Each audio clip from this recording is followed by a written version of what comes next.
Assalamu alaikum dear students, I am Muhammad Arif Abid and I am MPhil Zoology.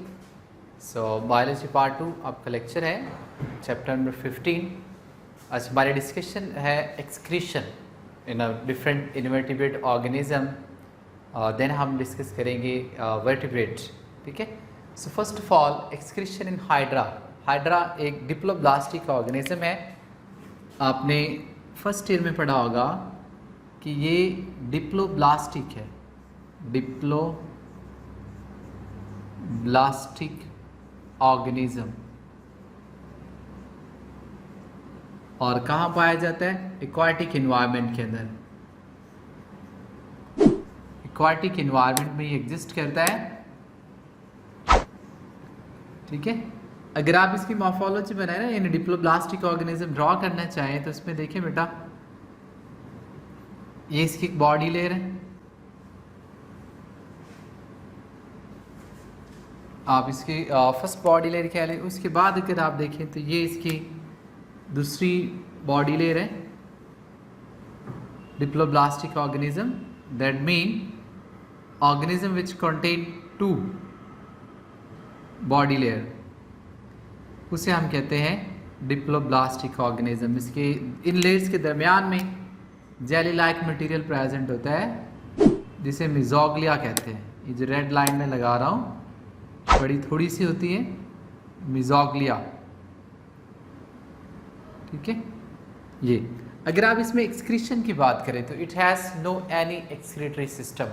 कोई specific इसके पास organ नहीं है, कोई इसके पास सिस्टम नहीं है जिससे ये अपनी एक्सक्रीशन जो है वो परफॉर्म करे। तो फिर ये कैसे सारा कुछ एक्सक्रीट करता है? तो it excrete it's metabolic phase from direct body surface. यानी इसकी जो एक्सक्रीशन होती है वो कहाँ होती है? Direct from body surface. ठीक है। एक्वाटिक इन्वायरमेंट में यहाँ जो भी मेटाबॉलिक प्रोसेस परफॉर्म किया जाएगा उसके रिजल्ट में जितना भी वेस्ट होगा वो बॉडी सरफेस से एज इट इन्वायरमेंट के साथ एक्सचेंज होता रहेगा। यहाँ आप देखें, ये बाहर, यहाँ से मटेरियल अंदर। इसी तरह आप देखें, यहाँ से बाहर और फिर यहाँ से अंदर। सो ये आइसोटोनिक, वैसे भी हमने पढ़ा था कि ये ओस्मोरेगुलेटर होता है। तो इसमें अपने आइसोटोनिक इन्वायरमेंट के अंदर डायरेक्ट अपनी बॉडी सरफेस से मटेरियल को एक्सचेंज जो है वो करता रहता है। ठीक है।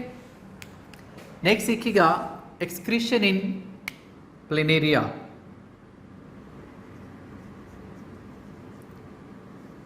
Excretion in planaria. प्लेनेरिया भी इन्वर्टिब्रेट है। ये ट्रिप्लोब्लास्टिक है, पर्सिडोसिलोमेट है या एसिलोमेट है ये।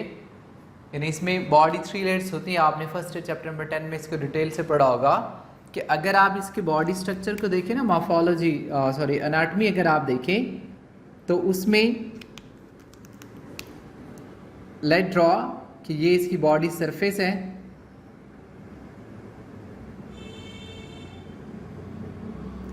ये बाहर वाले जितने भी हैं वो एपिडर्मल सेल्स हैं।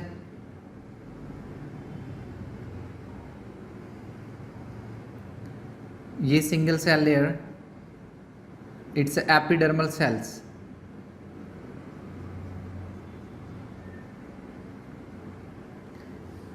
सेंटर में अगर आप देखेंगे तो यहाँ आपको नजर आएगा इसकी गट।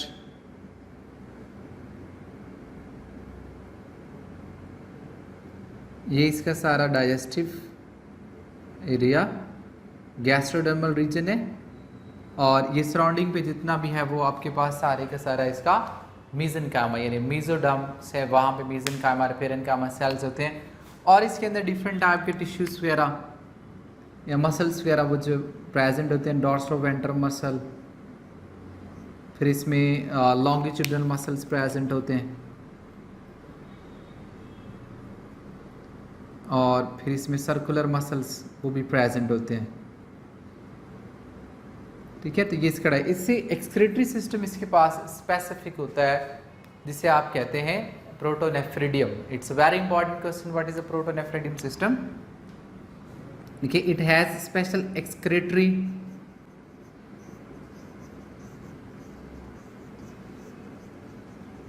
इसके पास खास एक्सक्रीटरी सिस्टम होता है जिसे आप प्रोटोनेफ्रिडियम कहते हैं। अगर आप इस एक्सक्रीटरी सिस्टम की बात करें तो इसमें अगर आप ड्रॉ करना चाहें तो ये आपके पास लेट्स सी ये प्लेन एरिया,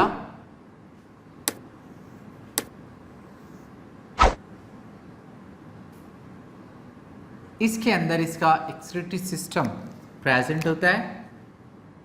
ये इसकी एक्सक्रीटरी डक्ट मेन,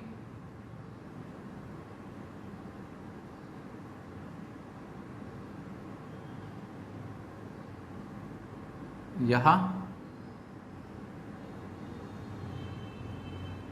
ये, इसको अगर आप जूम करके देखें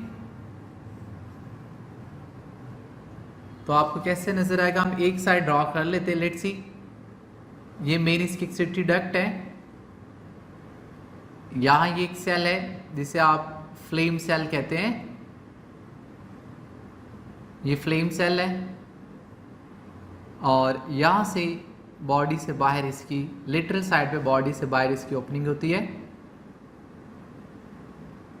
इसी तरह बहुत से फ्लेम सेल ड्रॉ कर सकते हैं और बहुत से इसके पोर्स जो है वो भी आप ड्रॉ कर सकते हैं। So this one is flame cell, ये आपके पास एक्सक्रीटरी डक्ट, और इस ओपनिंग को हम कहते हैं नेफ्रिडियोपोर,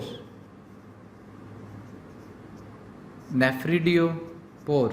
तो ये इसका एक्सक्रीटरी सिस्टम है, ठीक है। अब ये काम कैसे करता है, देखिए ये बॉडी फ्लूइड के अंदर मौजूद होगा, जहाँ मेटाबॉलिज्म हो रहा है उसके साथ फ्लूइड मौजूद है, उस फ्लूइड के अंदर सारा मेटाबॉलिक वेस्ट होगा। तो ये कैसे काम करेगा, ये ब्लाइंड एंडेड है, कीप इन माइंड। यहाँ एपिथेलियल मेम्ब्रेन है तो जितना भी वेस्ट है ना वो इधर से इधर मूव करेगा फ्लेम सेल के अंदर, फिर यहाँ से आगे एक्सक्रीटरी डक्ट, फिर इस नेफ्रिडियोपोर के जरिए आउट ऑफ बॉडी एक्सक्रीट कर दिया जाएगा। अब ये विड्रॉ कैसे करता है, कैसे आता है फ्लेम सेल के अंदर, तो अगर आप इस फ्लेम सेल को देखें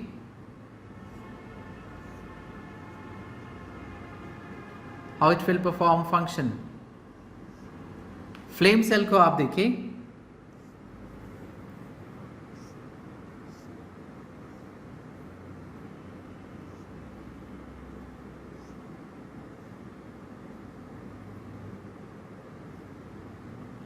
ये फ्लेम सेल, इस फ्लेम सेल के अंदर बहुत से सीलिया प्रेजेंट होते हैं। ये अब ये सीलिया क्या करते हैं, ये बीट करते हैं, सीलिया की बीटिंग से यहाँ पे मौजूद जो फ्लूइड होगा उसको आगे प्रोपेल कर दिया जाएगा, धकेल दिया जाएगा, यानी यहाँ से आगे मूव कर दिया। जैसे यहाँ से जाएगा तो सराउंडिंग में जो फ्लूइड होगा वहाँ पर प्रेशर इंक्रीज हो जाएगा। अब इन साइड पे लोअर प्रेशर है, बाहर जो है वो हाई प्रेशर है, तो क्या होगा, यहाँ से जितना भी मेटाबॉलिक वेस्ट है फिर वो डिफ्यूज करके तो इस फ्लेम सेल के अंदर आ जाएगा, ठीक है। तो जैसे ही फ्लेम सेल के अंदर आएगा उसको फिर मजीद आगे प्रोपेल किया जाता रहेगा, ठीक है। अब जब ये सीलिया बीट कर रहे होते हैं तो फ्लेम सेल के अंदर फ्लिकिंग हो रही होती है, ठीक है, तो हमें ऐसे लग रहा होता है कि कोई फ्लेम वहाँ पे मौजूद है, that is why it is known as a flame cell, ठीक है। बट सो ये आपके पास एक्सक्रीटरी सिस्टम, फ्लेम सेल के ज़रिए फ्लूइड को, मेटाबॉलिक वेस्ट को पिक किया जाएगा और वहाँ से फिर आगे एक्सक्रीटरी डक्ट में लाकर नेफ्रिडियोपोर के ज़रिए मूव करवा दिया जाएगा, ठीक है। अब आप देखिए इनकी excretory product,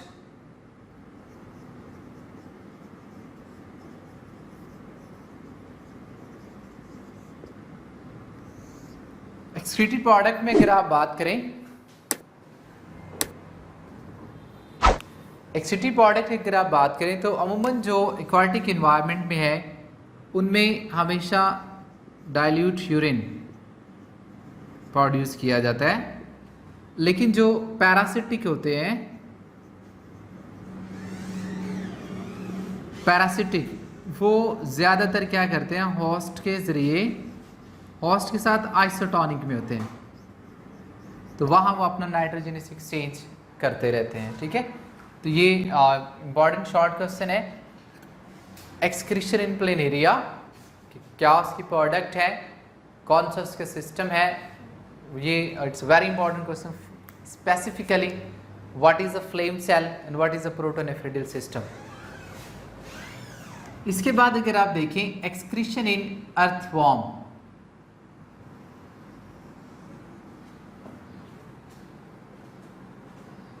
excretion in earthworm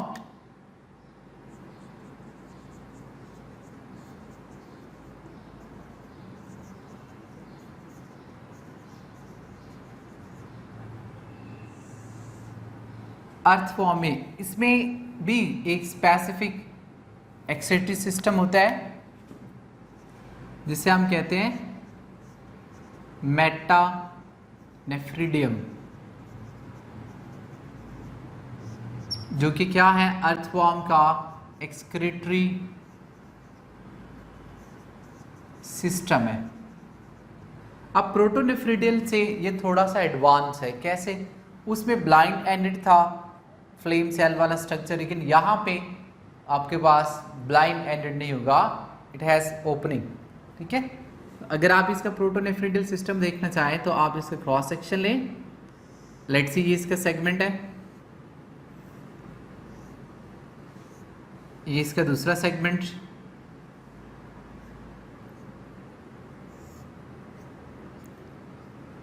तो इसके अंदर हर एक सेगमेंट के अंदर अलग-अलग से एक्सक्रीटरी सिस्टम मौजूद होगा। तो लेट ड्रॉ, यहां पे आप देखिएगा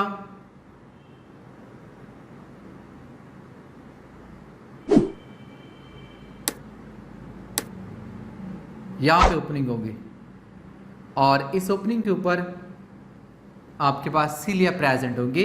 इस ओपनिंग को हम कहते हैं नेफ्रोस्टॉम, oscillated opening which will pick the fluid। ठीक है, जो फ्लूइड को पिक करेगी या जहां से फ्लूइड एंटर होगा उसे हम कहते हैं नेफ्रोस्टॉम। उसके बाद ये सारा ट्यूबुलर सिस्टम है। आप क्या लेंगे, इसको इंटेस्टाइन कंसीडर करना तो वो कर लें।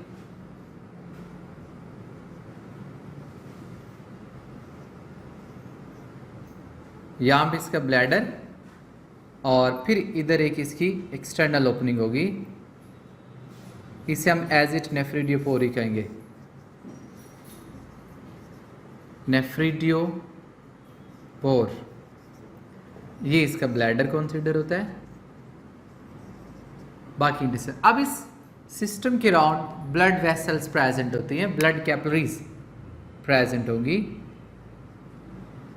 इस सारे सिस्टम। तो ये सारी क्या है, ब्लड कैपिलरीज।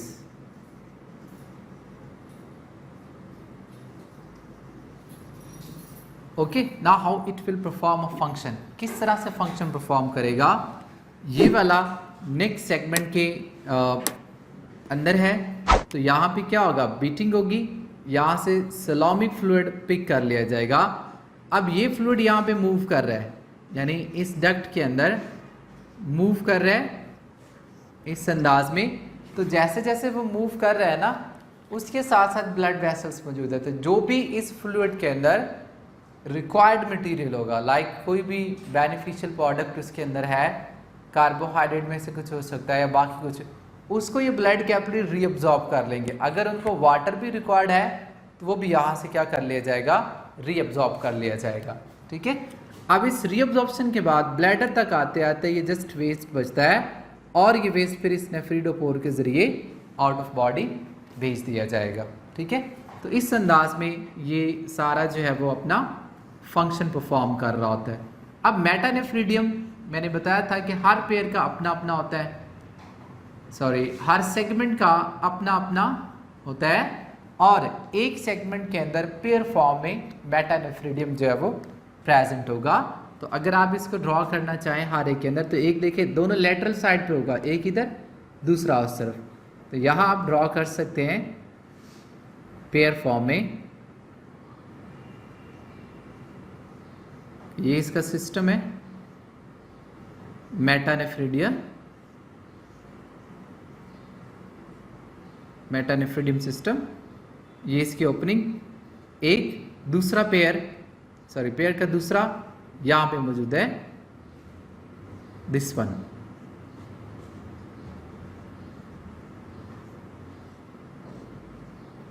इसकी ओपनिंग यहाँ पे होगी ये।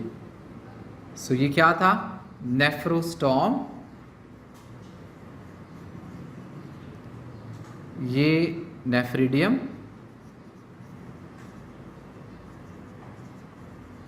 इसी तरह यहाँ पे ब्लैडर, सेम प्रोसेस ऊपर होगा। So keep in mind each segment contain pair बेटा नेफ्रिडियम सिस्टम, और इस तरह अर्थवर्म अपनी जितना भी नाइट्रोजनस वेस्ट होगा उसको बॉडी से रिमूव करता रहेगा। ठीक है, नेक्स्ट अब देखिएगा excretory system in a cockroach, या अगर आप जनरल पढ़े तो इंसेक्ट में आप कह सकते हैं।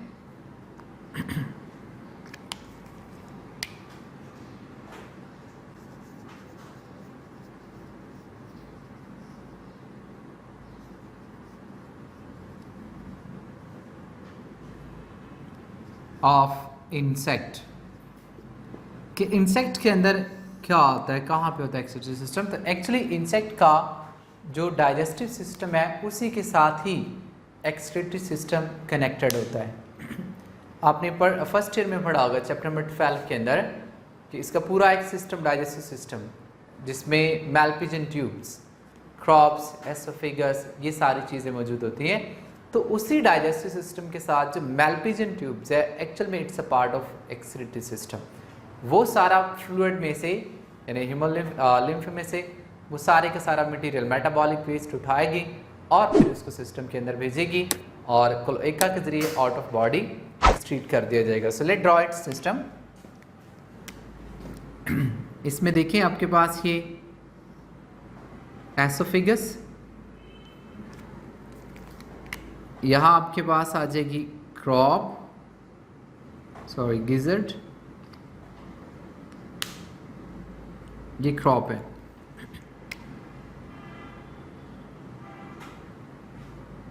उसके बाद यहाँ ये मेजेंट्रॉन, देन इंटेस्टाइन। मेजेंट्रॉन एक्चुअल में स्टमक को ही रिप्रेजेंट करती है, यहाँ पे इंटेस्टाइन, स्मॉल इंटेस्टाइन, और इसके आगे फिर से सॉरी इसके आगे लार्ज इंटेस्टाइन, फिर उसका पोर्शन कोलॉन, देन रेक्टम। सो इस पॉइंट पर इसमें क्या होती हैं, बहुत सी मैल्पिजन ट्यूब्स होती हैं। ये मैल्पिजन ट्यूब्स हैं। तो ये एमसीक्यूज भी है कि किन ऑर्गेनिज्म का एक्सक्रीटरी सिस्टम डाइजेस्टिव सिस्टम से कनेक्टेड है। तो आपने इंसेक्ट या कॉकरोच को सेलेक्ट करना। ये मैल्पिजन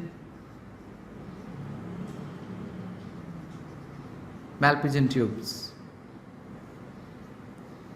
कैन से रेक्टम, क्लोएका, ये लार्ज इंटेस्टाइन का पोर्शन कोलोन है, ये स्मॉल इंटेस्टाइन,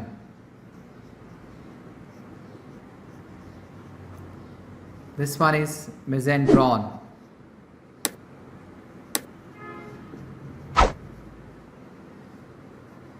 gizzard,